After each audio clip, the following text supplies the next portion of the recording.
with your permission, I'd like to get started.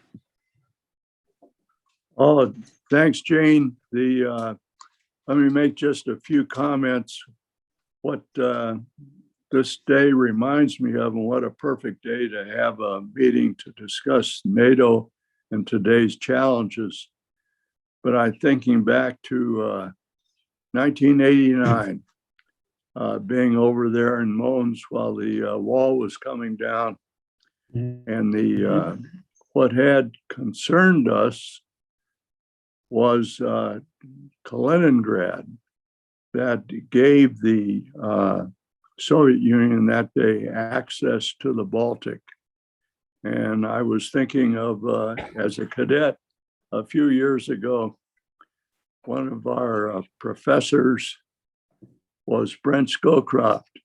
And he said, when you think about Russia, think about warm water ports. And that reminds me of the focus on Odessa today. But let me thank the former SACEURs for their time this morning. And we just have, I think, one of the best moderators we could find, which is Tom Bowers. So Tom, over to you, sir. Thank you, General Shad. And I also wish to thank the former SACEURs who've taken time from their busy schedules to share some things with us today. We have three former SACEURs with us. General Joseph Ralston, United States Air Force. He was the 13th SACEUR. He served from 3 May 2000 to 17 January 2003.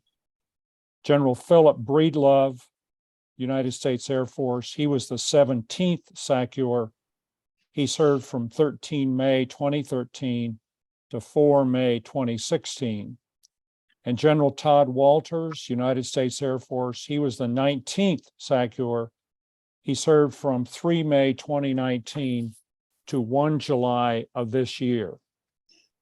In the opening part of today's program, I'm going to ask each one of them to answer the following questions: what their assignment as SACEUR meant to them, the biggest challenges they faced, and their proudest achievement, proudest accomplishments.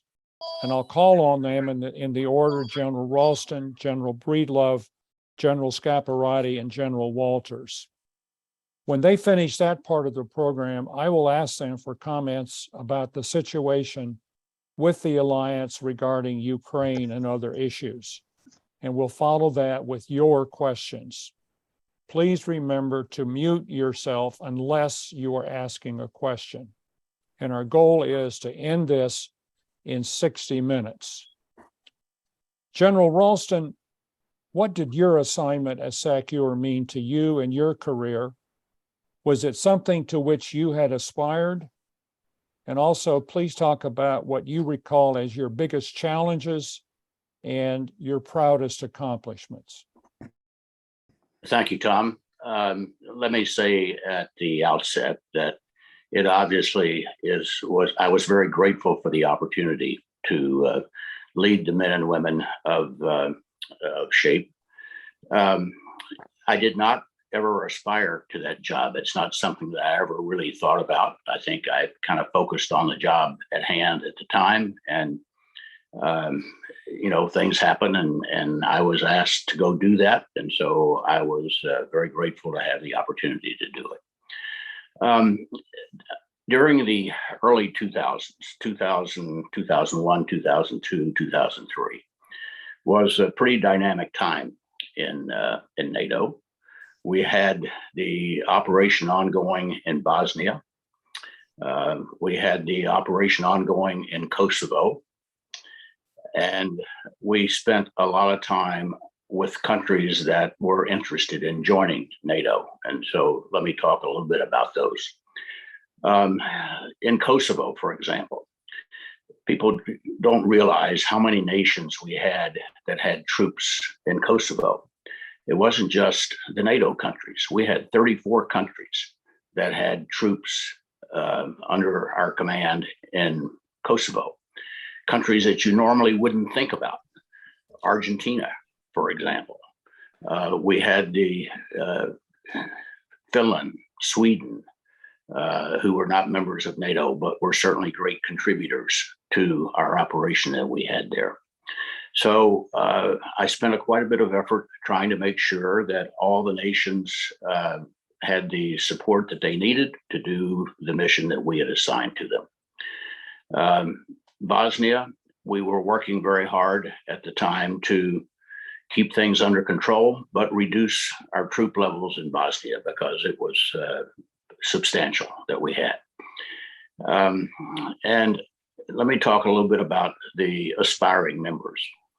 As we've said before, NATO has never recruited other countries, but NATO has said we have an open door policy. If you're interested in being a member of NATO, there are 5 things you have to do. You have to be a functioning democracy. You have to have a free market economy. You need civilian control of the military. Resolve any border disputes with your neighbors, and be willing to accept NATO procedures if you become a member of NATO. And in 1999, we had just admitted Poland, Hungary, and Czech Republic. There were a lot of other countries that had expressed interest in becoming a part of NATO.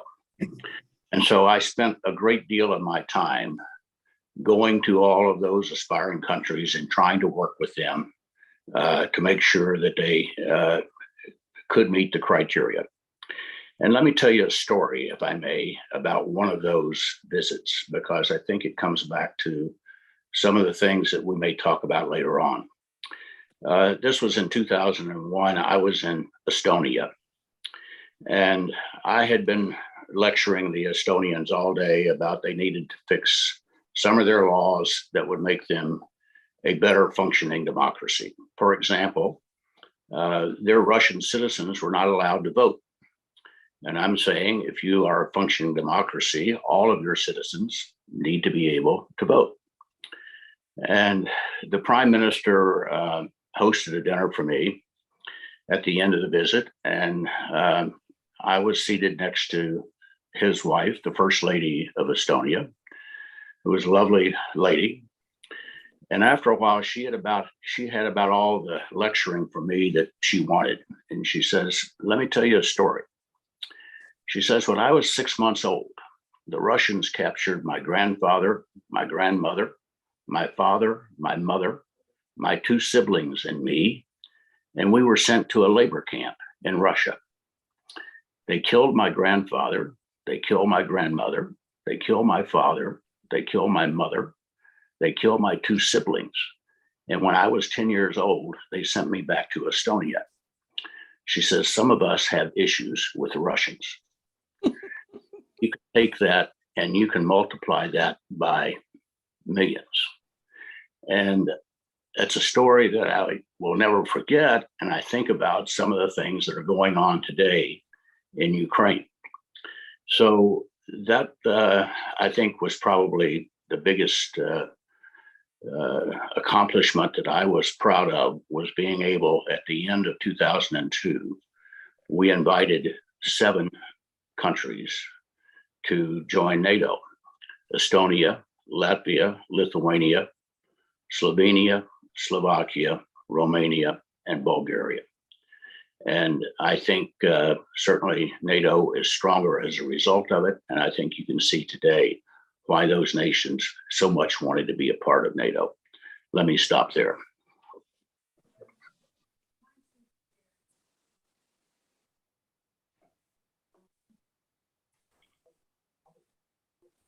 Tom, you're muted.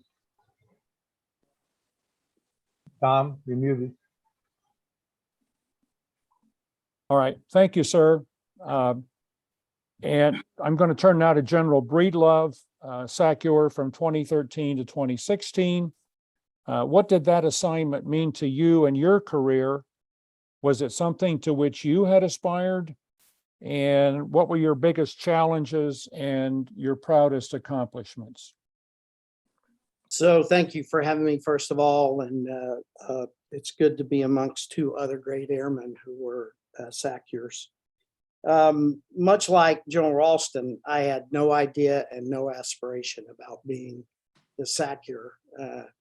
I had served in Europe 7 times and I knew Europe well, but when I went back to the Pentagon and was the vice chief, I never thought I would return to Europe, and I did as the commander of USAFE, much like Todd, and then was asked to fleet up, and so it meant a lot to me that I was asked, and it meant even more to me that the European brothers and sisters that I had grown up with across 7 previous assignments would want me to take the job, remembering that we nominate to NATO the SACEURs. And so the job was an incredible one for me. I was privileged to lead soldiers, sailors, airmen, and Marines. Again, much of my senior life was spent in and out of joint assignments. And I was proud to lead the men and women of our sister nations that I had grown up with in Europe. Biggest challenges, there were 2. The very first part of my tenure was, if you remember, the drawdown time in Afghanistan, changing from the combat mission to the support mission and dealing with our White House, the man who hired me, President Obama, and his staff, as they wanted to announce a time-driven, very politically astute kind of drawdown that wasn't really connected with what was going on the ground. And Joe Dunford, who was my subordinate commander in Afghanistan at the time, he and I were trying to convince the White House that we needed to be on a contingency or conditions-based timeline that would lay out, when we accomplish this, we come down, then we accomplish this, we come down. Do you hear it? And that conversation for some time was, It doesn't come through my thing. that conversation for some time was, of course, the centerpiece of the first about 6 months of my time. Then, of course, the Russians decided to invade Crimea, followed several months later by the Russians invading the Donbass. And then for the last 2.5 years of my time as the SACEUR, it was maintenance of issues in Afghanistan.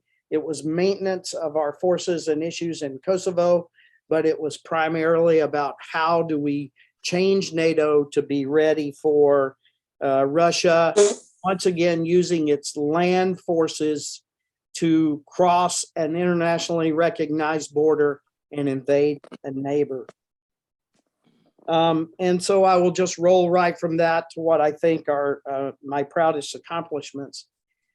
I don't like the personal pronoun my, because it was really the team at SHAPE and frankly, the team at USUCOM that helped me to move through and navigate this tough business of how we were going to start changing NATO seriously for the first time in its history. And what we were able to do for some time was labeled the largest change to NATO since its inception.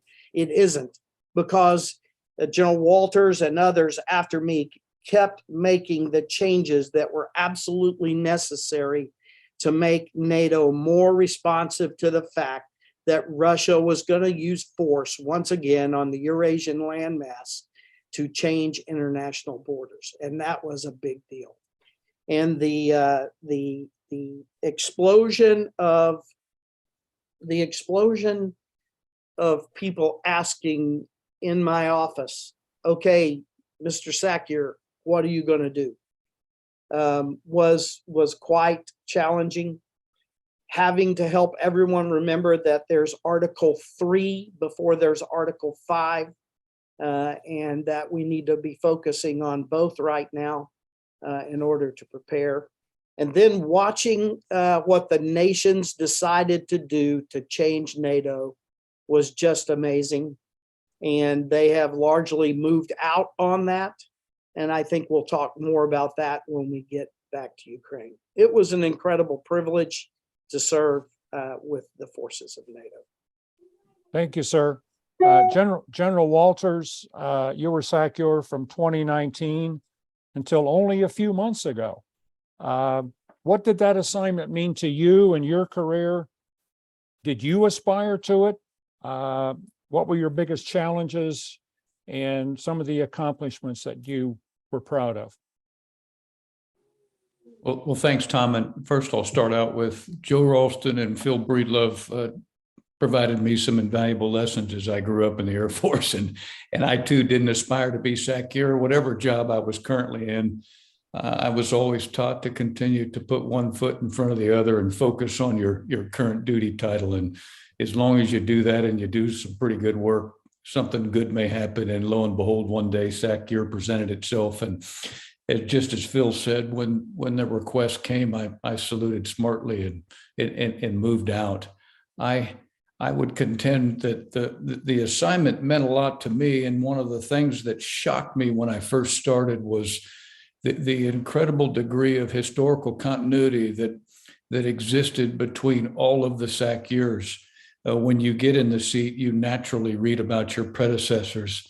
And what was so invaluable was to have had the opportunity before I started to have conversations with Joe Ralston and Jim Jones and Phil Breedlove. And I too, like Phil Breedlove, had served in Europe for 5 or 6 assignments prior to taking over as SACEUR.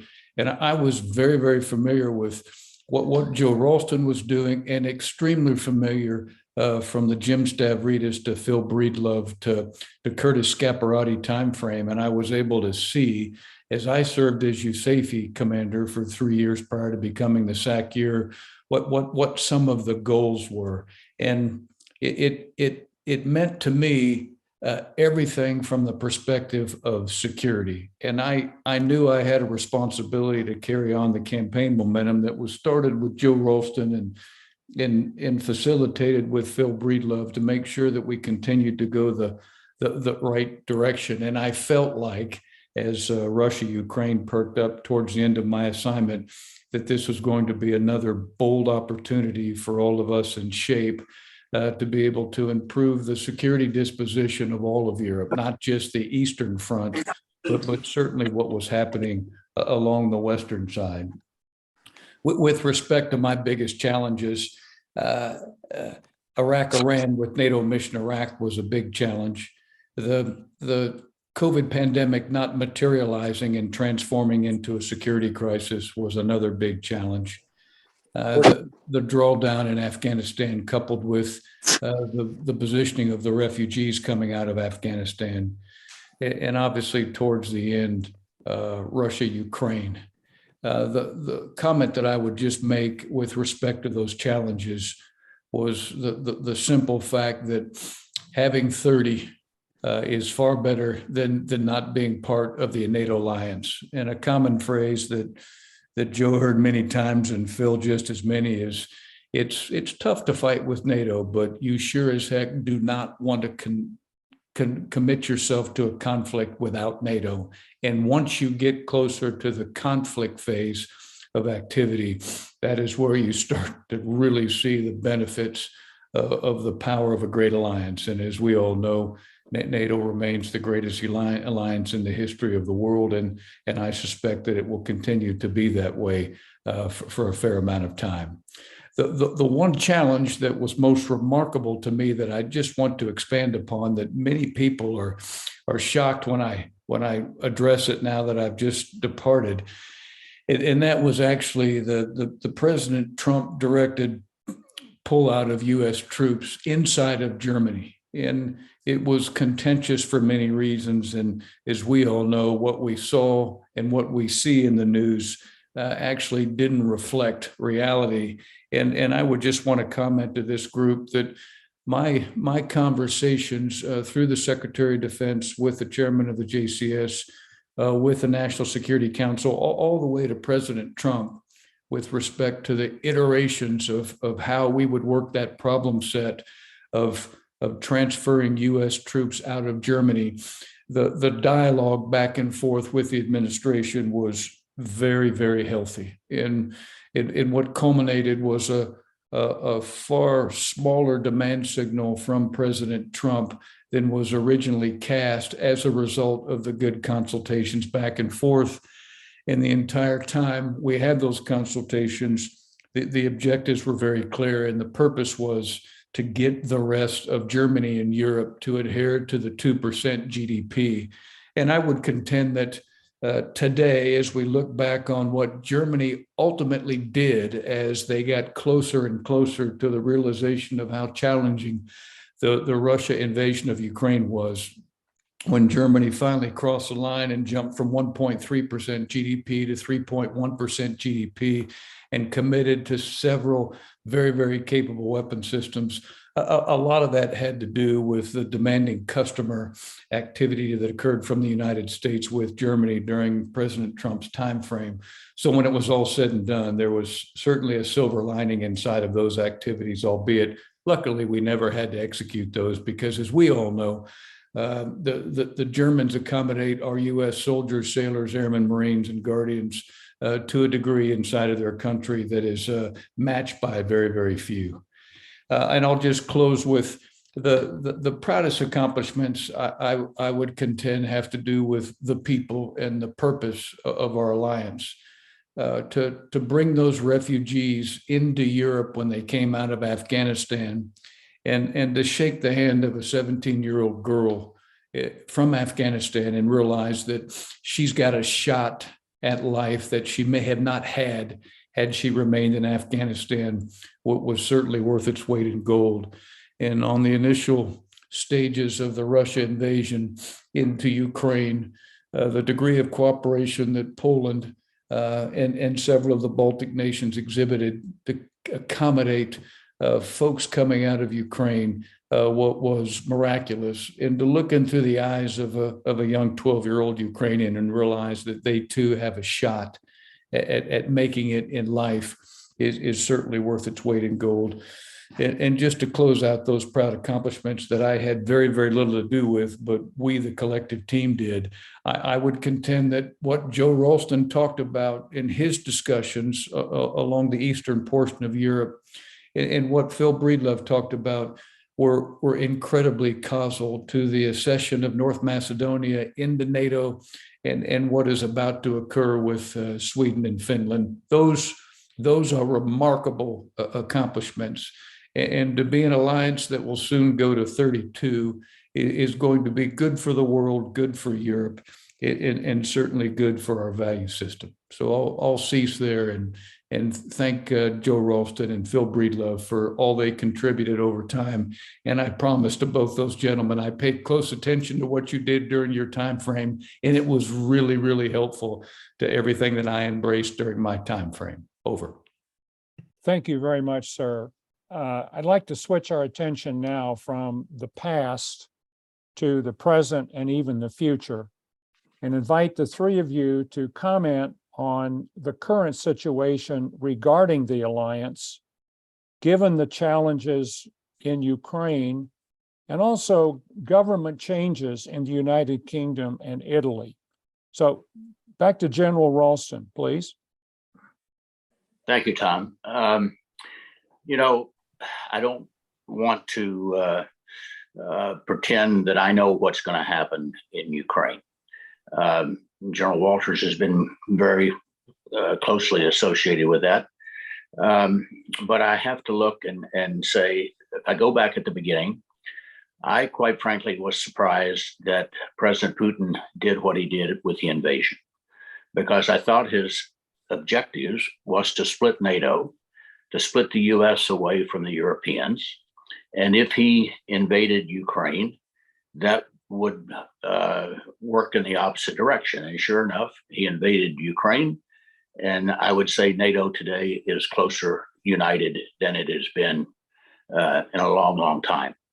And the idea that Finland and Sweden would decide that they wanted to join NATO, I certainly don't think that's something that President Putin planned on. But we are where we are to do that. With regard to what's going on in Ukraine, I think that we're kind of in this for the long term, unless President Putin makes a decision that surprises us. Russia, for all of their problems with their military and all, it is a big country. They've got a lot of forces, and it's going to be very difficult for the Ukrainians to push the Russians out.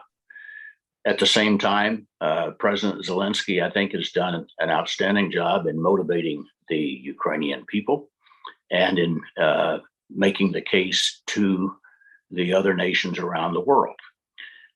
So the Ukrainians are not going to be happy with the Russians staying in Ukraine. And I think you're likely to see a lot of partisan warfare and stalemate for some time to come.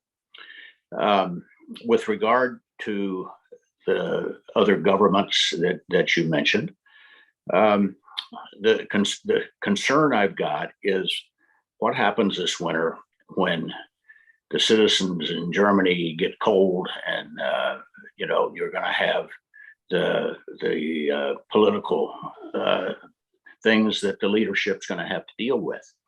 And I am very hopeful that we will stay united. We're going to have our own issues here in the United States as people look at budgets and deficits and how much money is going to support the Ukrainians.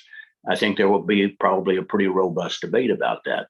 The downside of that debate is other people around the world listen to it and they wonder, well, is the United States going to stay firm here as we do the right thing in terms of countering the Russians?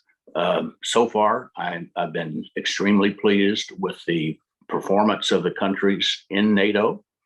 And I just hope for the best as we go forward into the winter time. Let me stop there. So I'll just go ahead and start. Many of you guys know you're looking at 3 fighter pilots here, and they say repetition is good for fighter pilots. So a lot of what I'm going to say is going to line straight up with what General Ralston said. In the proverbial words of Game of Thrones, winter is coming. Well, I would alter that now to winter is here. The first and foremost thing about winter is it's going to be a physical problem for both sides, but it will be a physical problem first for Ukraine, who's trying to continue in an offensive around Kherson. The rain has already started. Ukrainian winters are wet, muddy, and cold. Wet, frozen, and cold, and then wet, muddy, and cold. The wet, muddy first round is already started, and that's already starting to affect mobility on the battlefield. To say almost the same things as General Ralston, but in a tiny different way, I think that it's scary going into the winter because Mr. Putin realizes he's losing this war on the ground. He's had strategic defeats north of Kyiv. He's had strategic defeat north and east of Kyiv. He's had operational defeat east of the Dnieper River, and now he's having tactical and almost operational level defeats in the south. And so things are not going well. He realizes that. In my mind, his biggest goal right now is to make it to winter, to do exactly what General Ralston said. He wants to separate the elected from the electorate in Europe. He wants Europe to experience a cold and in some cases hungry winter, and then have the people of Europe ask their elected leaders, why am I cold and hungry? And why are we spending so much money in Ukraine? And Mr. Putin is counting on that to cause a decrease in support for for Ukraine. I think Mr. Putin has already sort of said in the last speech he did, that his center of gravity in this fight is truly the US political system. Can he break up US support for Ukraine? We have seen on both sides of the aisle now groups of people taking a very pro-Russian stance and a negative Ukraine support stance on both the left and the right side of the aisle. And this is exactly what Mr. Putin wants to happen. If he can stop US support, this will change his facts on the ground. So I think that winter is here. I think that we're going to see physical restrictions on the battle that will cause some pretty tough decisions. But most importantly, we are going to have a fight for the political heart and soul of support for Ukraine. And I think that leaders amongst us need to be very vocal about why we're in Ukraine and about how bad it will be if Russia wins this conflict. Over. Thank you, sir. General Walters. Well, thanks, Tom. I'll start out with one obvious statement, and Phil alluded to it just a little bit, and it has to do with the campaign itself. And we can't forget that this is mostly a Putin versus the United States of America issue. And every time that you go 2 or 3 layers deep into the actions of Russia, you quickly come back to that as a premise. With respect to the current situation, I think for us on the NATO and US side, it's imperative that we sustain this steady, positive campaign momentum. And we understand that it is by, with, and through Ukraine, and it is by, with, and through the support of so many NATO nations, to include nations outside of NATO, and ensure that we maintain the appropriate balance.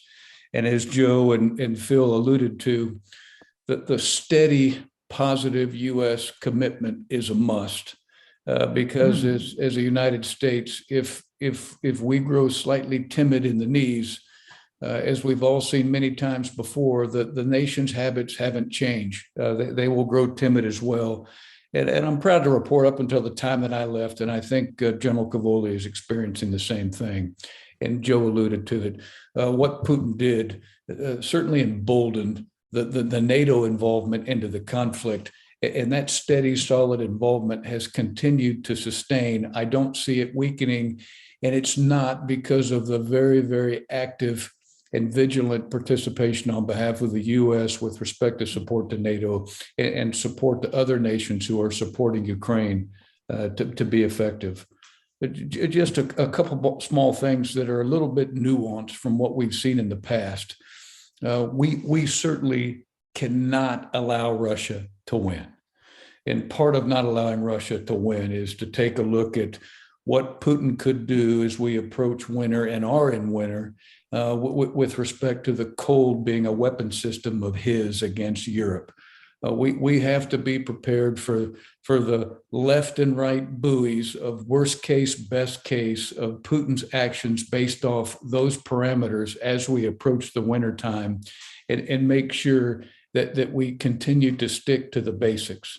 What I get asked about most is President Putin going to pop off a nuke, and are you prepared for it? And certainly the military organizations, and certainly our United States National Security Council, and certainly Europe are preparing for some of those worst case activities. And we have to be prepared as a NATO, and certainly as a US, to provide appropriate off ramps given potential activities that Putin and Russia could embrace, with respect to the cold, and certainly with respect to the complete and total lack of progress that Russia has made in the vicinity of the Donbass. And for all of us, those are obvious isms when you're in the middle of the fray. But for many who are on the outside, those are some of the things that we have to make sure that we continue to keep our eyes on. I'm also proud to report that there are some basic campaign objectives that we started with during my time that continue. And I think they remind all of us how important it is to stick to the basics. And it always starts with, for right now, no war with Russia in Ukraine.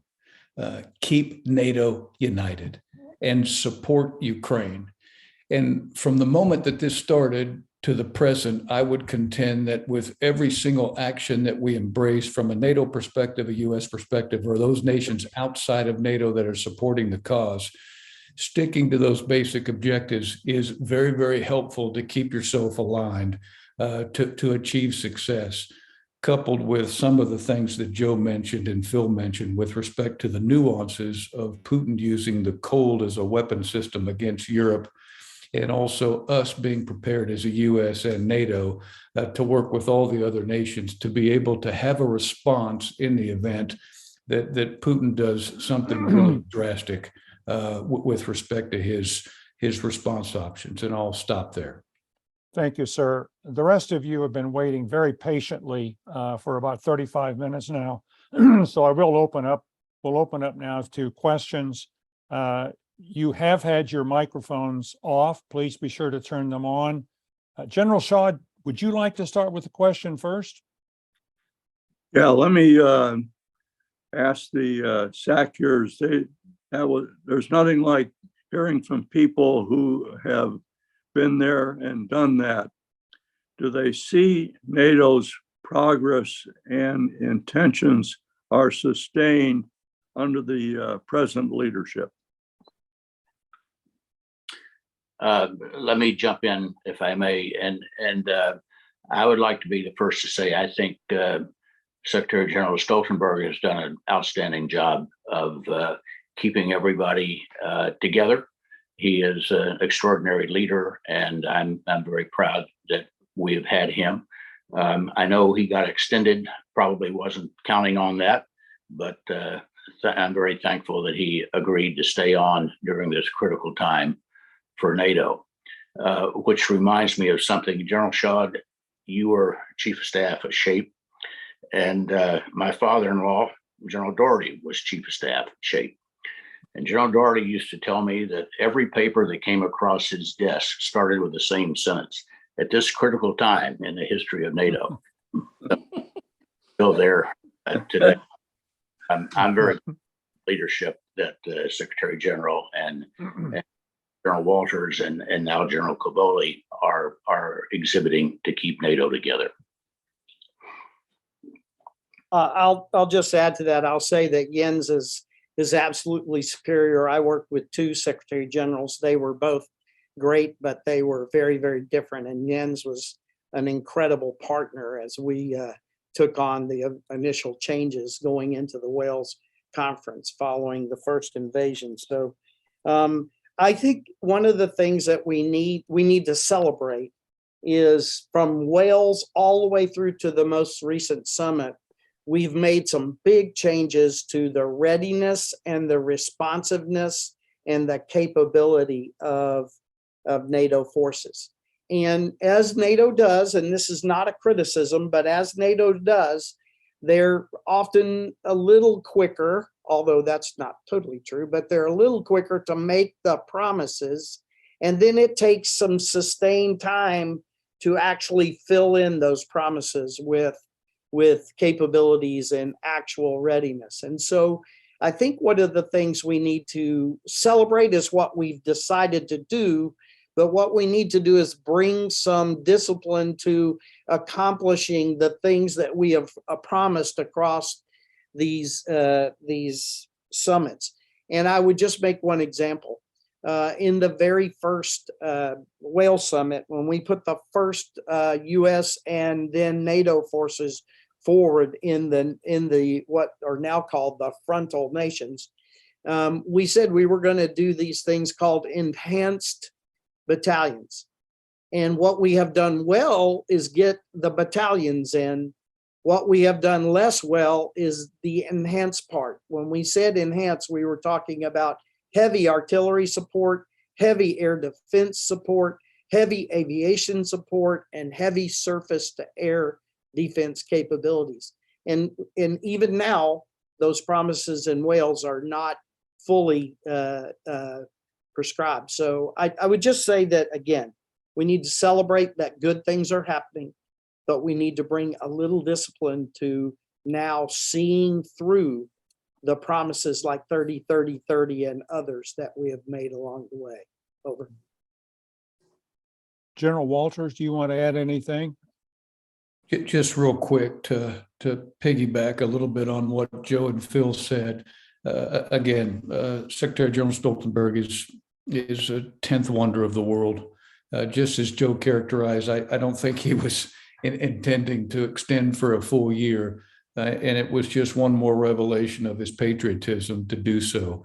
And part of that extension obviously had a lot to do with the current disposition of Russia, Ukraine, but it also had to do with the current friction / compatibility that exists between NATO and the EU. And Jens has a very, very good sight picture with respect to how the lanes in the road between NATO and EU should look like in the future. And I think having Jens there for one more year will certainly help in that area. But many people overlook that as a very critical salvo of activity that we have to make sure that we take care of. The other thing I would touch upon is the force structure adaptation started from the very beginning for the SACEURs, and the difference between a force structure adaptation proposal and the actual disposition / readiness of the existing uniformed military forces that are fielded with the nations is always a challenge. What I can say is during my time, we knew that it was always a challenge. We continued to work on it. And between force structure adaptation and finally delivering more ready forces, that there is slight improvement with the nations. And obviously a situation like Russia drives that as an imperative, but it is something that I think we in the military over time have done a better job communicating to NATO senior civilian leadership on how important it is to make sure to carry through on the readiness front. If it's a battalion-sized battle group and they're going to go into Estonia and they can't shoot, move, and communicate at speed and take objectives, then it's probably not a force that we ought to be satisfied with. And the nations are learning more and more about how important that is to actually continue to secure peace in Europe. Thank you. Okay, now we'll open it up. Remember to turn your microphones on. Please identify yourself and perhaps even indicate where you are, because we know that some of you are listening and are participating from Europe. So go ahead, someone just start talking with questions. Good morning, gentlemen. My name is Harold Montoya. I'm retired about a year now. Living in Orlando, still working for the Army. Go Army, beat Air Force. My question, not really a question, but to get kind of just your thoughts on the correlation between capabilities development, force development, talent management, and future readiness within NATO. Working there and doing some of the capability packages and trying to get some of that through just all the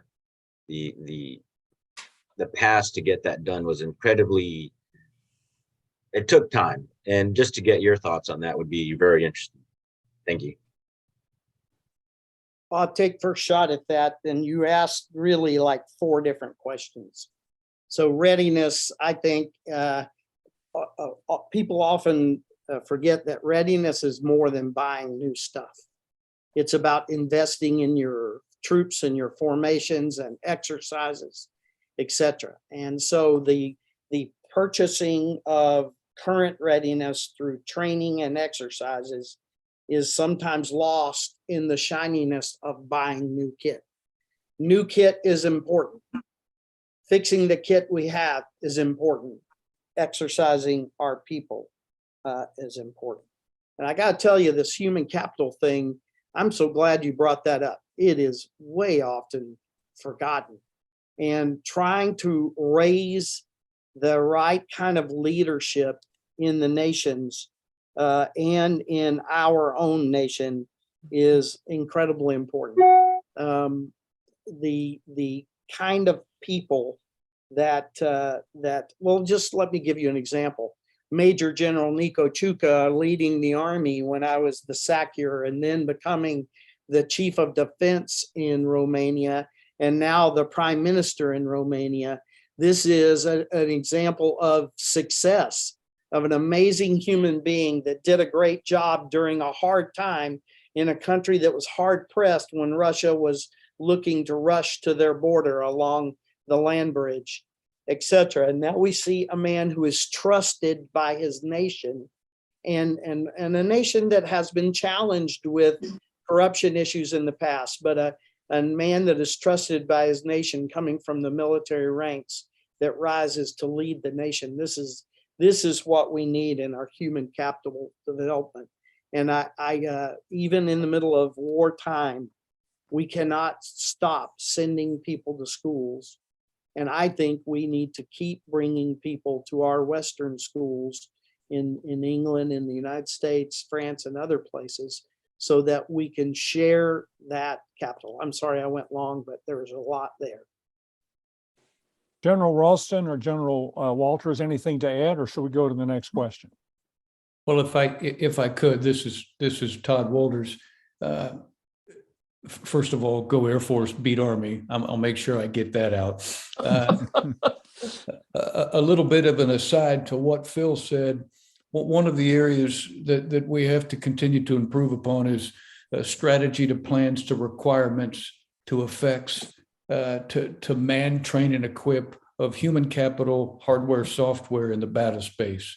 And it took us a while in NATO to make sure that we could get a new NATO military strategy that has also allowed us to finally put in print the appropriate plans to be able to produce the appropriate requirements to get the desired effects in the battle space. And in that journey, just as Phil alluded to, you have to make sure that you address the human capital piece in your man, train, and equip discussions. And we've continued to strive to do that as a NATO alliance. We're not perfect yet, but in all those areas, we're dramatically improving. And as we all know, based off the poor performance exhibited by Russia, if your C2's bad and your leadership's bad, you fail. And we're trying to make sure that we do a better job from cradle to grave to fix those areas, and to think that you can get those fixed without addressing the nation's requirements, NATO's requirements, you're probably making a mistake. And we're currently on the track to good success in those areas. General Ralston? There's not anything I can add to what Generals Breedlove and Walters have so well articulated. So I don't have anything to add to that. Another question. Good morning. My name is Richard Strand. I served as the special assistant to the SACEUR in the middle part of the 90s, and Partners for Peace was in its infancy. It's greatly expanded in terms of character and content and scope, and I'm just wondering if we've imagined any upper limit as to what NATO might look like and how that might affect what shape looks like. Anybody, the three of you. Let me jump in for a moment. I personally think that the Partnership for Peace program was an outstanding program and continues to be. And I don't think, certainly I didn't think back in the early days that we would have a NATO of 32 members, but we're on the doorstep of that now. I don't know what the number is. I'm sure that Phil and Todd have a better feel for that than I do right now. But when I was there, we had 40 some nations were all part of either NATO or Partnership for Peace. And the meetings that it really was quite extraordinary to be in a meeting with people from Kazakhstan and Uzbekistan and all over the country. And I thought it was just an outstanding program. I won't predict where it's going to go, what the upper limit would be to NATO, but I think it's certainly Partnership for Peace has served us extraordinarily well. General Walters, General Breedlove, anything to add? Just a short two-finger. I echo everything General Ralston said. I think that we have partners that are amazing and love them all. So please don't take this as a setting up some sort of hierarchy in the team. But we have a lot of partners that are really close to us, that are very compatible with us, the Australians and others that just really contribute in huge ways that they get very little credit for. You know, when third day as the SACEUR, I signed an order that approved 9 of our nation's ships to participate in RIMPAC. And it just demonstrated to me how much emphasis that NATO actually has in the Pacific. And Australia is an anchor for NATO in the Pacific. So I don't want to get overboard here on different kinds and types of partners. I just think that if they are an amazing investment, And whether they ever become a part of NATO or not, to me is immaterial, because we're not going to fight without them. They're going to be with us if we need them. And I'm thankful for that. Over. General Walters? Just one quick addition, and I really agree with everything that Joe and Phil said. The NATO articles actually take a look at geographies, and with respect to the geographical relationships, I can relay to this group that this is a decision that continues to be embraced, and I've never heard anybody during my time place a limit on the high end or the low end side of number of nations that can ultimately assess to be part of NATO. But the key thing to remember is that there are requirements that we are all very, very familiar with. And there is a process that the NAC embraces that continues to be in play. And it's very, very healthy, and it protects our value system. And I contend that in this area, we're in good shape. Over. Okay. Another question. We're within about 10 minutes of wrapping up this part of the program. Good morning. My name is Maureen. Sir, we hope Natcher. you're not driving. You're in a car. We hope you're not driving. No, I'm not driving. I'm Major General retired from Bulgarian Air Force. I've been formal Bulgarian NMR from 2012 to 15 with General Breedlove. And now I'm chairman of this organization, of the executive committee of this organization in Europe. My station is Mons, but now we are catching in Costa Brava, Spain, for a short vacation here. And if you allow me just one question to the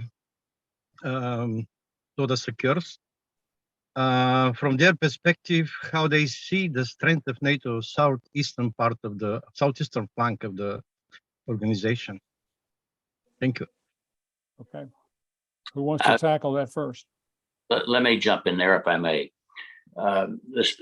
All parts of NATO are important, but in particular, the southeast part of NATO, I think, is certainly a critical area. We have focused on that in the past, continue to do so. But with the Black Sea, with Ukraine, with Turkey, the contributions of Bulgaria and Romania are absolutely crucial to the success of NATO. And I know we, the U.S., are working very closely with Bulgaria, especially helping their Air Force as they get rid of MiG-29s. And hopefully one of these days, F-16s will show up. The same with Romania. That has been a really good thing. And I echo everything that Phil Breedlove says about General Chuka, who is now the prime minister there. So I'm very proud of the progress that has been made in the southeast flank of NATO. It's very, very important, and I certainly hope that the progress continues. Let me be an unpopular voice, maybe. And part of the reason I have this voice is because as from a captain through a general, I served many times in Turkey. We need to work with re-embracing our Turkish allies. We know that there are some challenges there that emanate from the leadership, but Turkey is incredibly important to our alliance, and getting the Black Sea region settled is going to be really hard to do without Turkey in the group. I think that what Russia has done in the Black Sea, especially the northern part, is pointing us to the importance that General Ralston has mentioned, and that is this is an incredibly strategic part of our alliance, the Black Sea. So we have to keep our focus on where that problem is, and I'll just say it one more time. Several of our nations, including our own, have gone through some leadership challenges in their life, and NATO has survived it. We were kicked out of a nation once because of leadership, and we survived it. And I think that we need to keep focused on the fact that Turkey is an incredibly important part of our alliance. Over. General Walters? First, let me just tell the general that we deeply appreciate the support that he and his nation provided as we embrace the minimum battalion-sized battle groups along the southeastern flank in Hungary, Romania, Bulgaria, and Slovakia. And key to this was to make sure that from a Bulgarian perspective, that the lead nation was willing to embrace and host other nations in the maritime and in the air in particular. And we did so because we all recognize the imperative of Black Sea security, not just being an issue that is solely run by, with, and through Turkey. It needs to be worked by, with, and through NATO. And Bulgaria was key to accelerate that cause. And I'm not overly familiar with the current disposition of the number of forces that are in Bulgaria at this time representing the battle groups forward in the southeastern flank. But I know that from a numbers perspective, and I know that from a national participation perspective, the campaign momentum has remained positive, and I hope it continues on that track. But Black Sea security is an imperative, and Bulgaria being a large part of that equation is a must. And when they're there, NATO is there to a greater degree, and that's going to be very healthy for all of us. Okay, we promised our panelists that we would end this after 60 minutes, and we are approaching that. I know that General Breedlove has to get on the road. And so I'm going to turn this back over to Gene and General Shaw. I know that you want to continue with an informal part, and we certainly welcome General Walters and General Ralston to stick around for that part. But I'm turning it back over to you, Gene, and to General Shaw.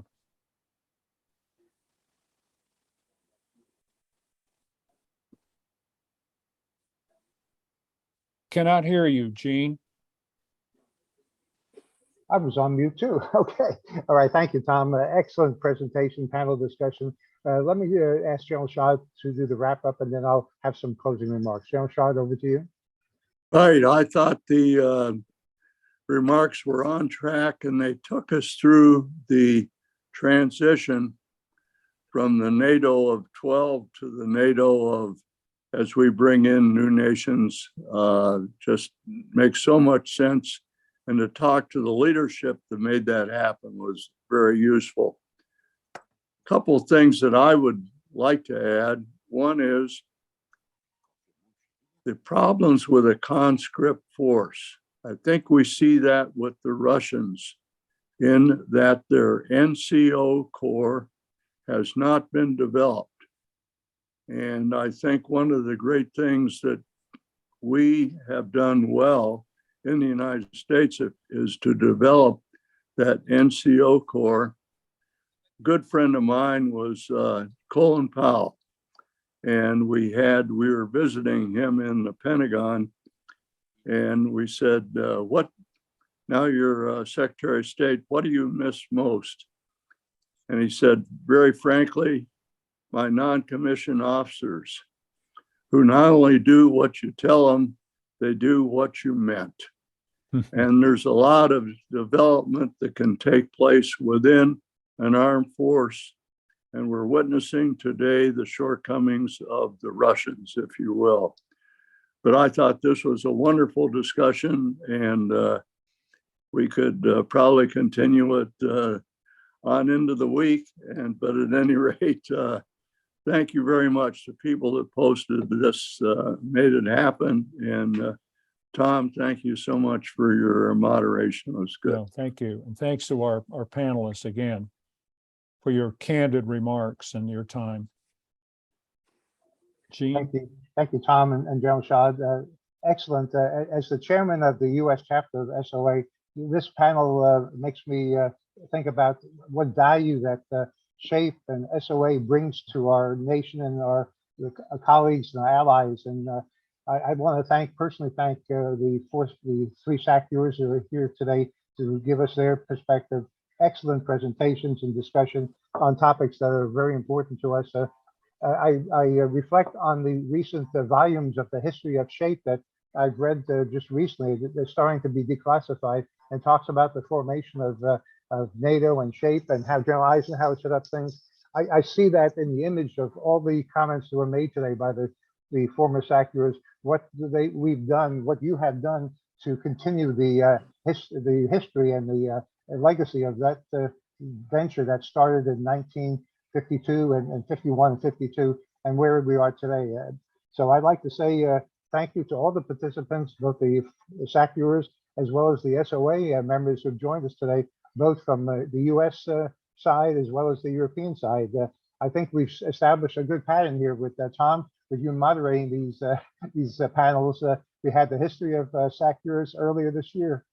Now we have this panel, and we have certainly quite a few other SACEURs, former SACEURs, who may be out there that can join us in the future. So we hope to continue these panels in the future. So thank you all. I want to highlight a few things coming up in the US chapter. General Breedlove, General Ralston, General Walters, thank you for joining us today. Appreciate your service and your contribution to our nation and to the SHAPE and to the SOA.